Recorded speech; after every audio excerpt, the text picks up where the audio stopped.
I'm Bishop Sally Dick, presently the resident bishop of the Northern Illinois Annual Conference. As of September 1, 2020, I will become the ecumenical officer for the Council of Bishops.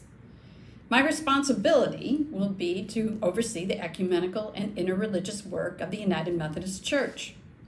Fortunately, there is a staff that supports this work of the Council of Bishops. You will meet two of them on this video in a moment. The Reverend Dr. Jean Hawkshurst, who is the Ecumenical Staff Officer and Leadership Development, and Reverend Dr. Kyle Tao, who is the Ecumenical Staff Officer for Theology and Faith and Order. Let me begin by congratulating you on becoming a district superintendent. You are an extension of your bishop's office, and you will be the face of the conference and the denomination to your district and its local churches and ministries.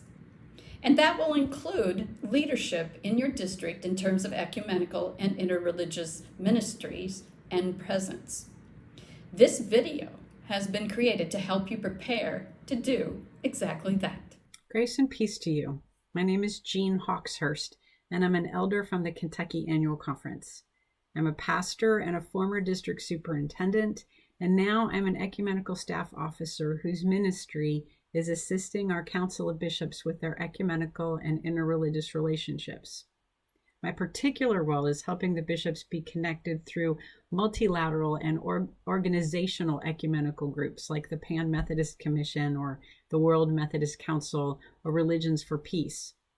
I also help the bishops with leadership development through their Unite training ministries, and I'm their staff connection for ecumenical and interreligious grants and scholarships.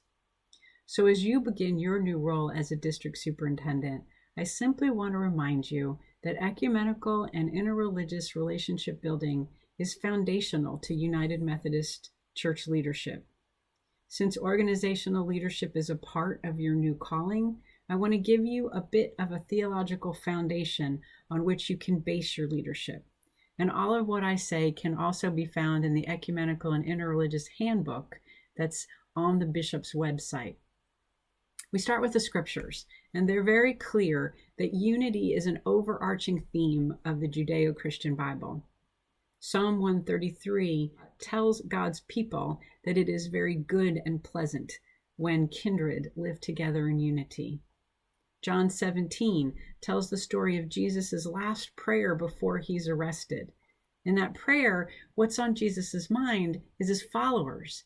He prays for their protection and their sanctification, and that they may be one. Just like the parent and the child are one, Jesus prays that his followers might be united so that the world may believe. 1 Corinthians 12 describes how the church should function like one body with many members. The parts of the body are different from each other, and they function in different ways, but they all work together with no dissension, instead caring for each other. Ephesians 1 tells us that the very mystery of God's will is to gather all things up into God, and there are many others. We believe that God revealed to us through the scriptures calls Christians into unity, reconciliation, and hospitality. We also study our tradition and the words of our founder, John Wesley. In his sermon on a Catholic spirit, Wesley suggested when Christians relate to one another, we would do well to avoid focusing upon differences in belief. He says Christians can either allow differences of belief to separate us, or we can agree to differ, believing it's much more important that our hearts are right than that our beliefs are correct. In another sermon entitled A Caution on Bigotry, Wesley again preaches against thinking less of others for their beliefs. He defines bigotry as, quote, too strong an attachment to or fondness for our own party, opinion, church, and religion, end quote. Instead, he teaches that we must allow free will to exist in the church, and that means freedom of belief. Only if free will is allowed will individual Christians be able to come to their own understandings and mature in their own faith. These foundational beliefs are formalized for United Methodists in our Book of Discipline. Division 1, Article 4 of our Constitution says the United Methodist Church is a part of the Church Universal, which is one body in Christ. Later in Article 6, we read, as a part of the Church Universal, the United Methodist Church believes that the Lord of the Church is calling Christians everywhere to strive toward unity and will therefore seek and work for unity at all levels of church life. In paragraph 105, in a section entitled Our Theological Task, which is my favorite part, we also read, Christian unity is not an option. It's a gift to be received and expressed. Clearly, United Methodists believe in unity among Christians, regardless of personal belief or name on a church building door. How is all of this important to you as you begin your leadership and vision setting in your districts? Well, it's a part of your new leadership calling. Let me be very clear. Paragraph 403.1 in the Book of Discipline outlines the 6 necessary disciplines of a bishop. The 5th section names one of those necessary disciplines as a passion for the unity of the church. The section says the role of the bishop is to be the shepherd of the whole flock and thereby provide leadership toward the goal of understanding, reconciliation, and unity within the church, the United Methodist Church and the Church Universal. On the very next page, in paragraph 403.2, the discipline goes on to explain that district superintendents are extensions of the superintending role of the bishop through those very same 6 disciplines. So part of the DS's role is to lead toward understanding, reconciliation, and unity in her or his district as a part of the cabinet. This is a part of your new responsibility, and it is foundational, and it is very much needed in this time in God's will.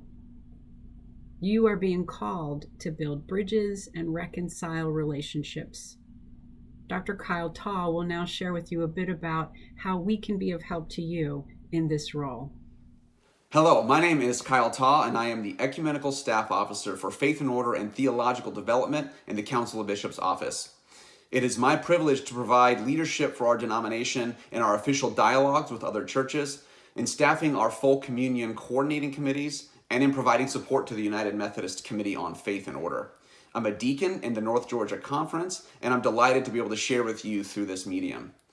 My colleagues and I in the Council of Bishops office are here to support them as they provide superintending leadership for the denomination. And so that means we are also here to support you in your leadership roles as you are an expression, an extension of that superintending function in your districts and in your annual conferences. One of the ways we seek to empower ecumenical and interreligious ministries across the church is by providing a range of resources for worship and dialogue, education and training, and for building local partnerships. You can find a whole host of these resources on our website at www.unitedmethodistbishops.org/resources. There you will find the official statements of our bilateral dialogues. You will find brochures on how to conduct interreligious weddings and funerals. You can find ecumenical newsletters and calendars, a handbook on ecumenical relationships in the United Methodist Church, and so much more. Our office also offers a range of educational and network building opportunities and seminars and trainings through our United Methodist Ecumenical and Interreligious Training programs. These programs include an annual workshop gathering, a young adult network, an immersive ecumenical and interreligious pilgrimage experience also for young adults, regular seminars and conversations via Zoom, and online classes. You can learn more about these opportunities which are available to you, your clergy, and your people on our website at unitedmethodistbishops.org/ecumenical-training.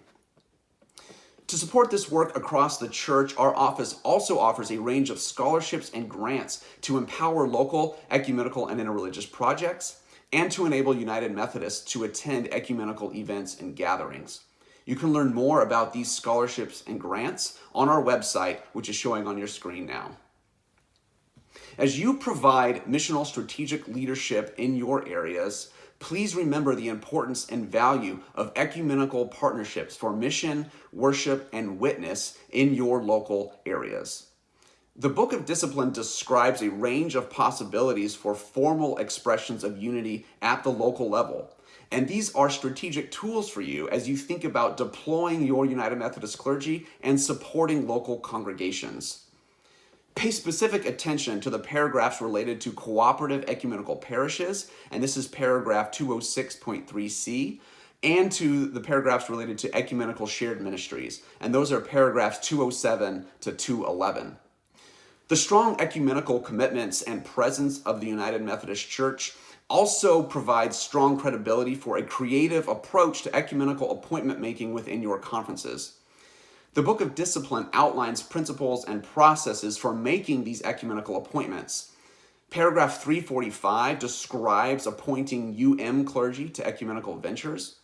And paragraph 346.2 outlines how your cabinets in consultation with your bishop might consider receiving ordained clergy from other denominations to serve appointments within the bounds of your annual conference.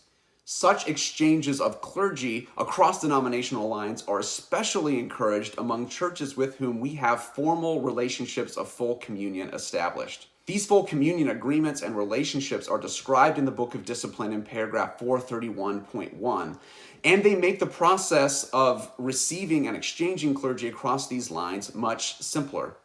Currently, there are denomination-wide full communion agreements with the Evangelical Lutheran Church in America, the Moravian Church in America, the members of the Pan-Methodist Commission, and the Uniting Church of Sweden. Now, if you are serving in a central conference outside the United States, please be aware that your conference may have developed and established agreements of full communion that are unique to your area and to your context. Ecumenical and interreligious relationships and ministries really do come to life as they are engaged and lived out at the local grassroots levels. And so we really do depend upon you, your clergy, and your people to seek out these relationships and these opportunities everywhere United Methodists can be found. And so to that end, we also need your help in building out a network of ecumenical and interreligious representatives across our annual conferences and our districts. Every annual conference is required by discipline to have a structure to engage in the work of Christian unity and interreligious relationship building. This structure is supposed to include a named chairperson to coordinate that work in your conferences and to connect that work with the work being done at the denominational level. The Book of Discipline also recommends that this structure include 2 representatives from every district and that one of those representatives be named the district coordinator for Christian unity and interreligious work. The structure and these recommendations are outlined in paragraph 642 of the Book of Discipline. So please join us in the work of Christian unity and in the work of reconciliation in our communities and across our religious traditions by supporting this structure. Please also keep us up to date as the staff for the denomination in engaging ecumenical work on the chairpersons named in your annual conference to coordinate this work in your area. By partnering with them, we hope that we can expand and provide a strong, robust ecumenical witness in all of our annual conferences and across the church. Okay, please grab something to write with because I'm going to give you information on how to be in touch with us. Our mailing address is the Council of Bishops of the United Methodist Church, 100 Maryland Avenue, Northeast, Suite 300, Washington, D.C., 20002, USA. The phone number for the office is country code 01, area code 202, 547-6270. My email address is jhawxhurst@umc-cob.org. And Dr. Taw's email address is ktau@umc-cob.org. Thanks so much. You can stay up to date on all of the work of the Council of Bishops, including our ecumenical and interreligious ministries, by going to our website at www.unitedmethodistbishops.org. Please also find and follow the Council of Bishops of the United Methodist Church on Facebook. Again, I want to congratulate you on becoming the district superintendent. These are challenging times for our districts and local churches, and it's easy to turn all our attention inward upon ourselves.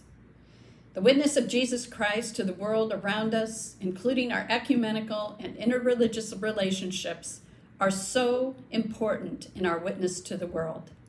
God bless you in your ministry.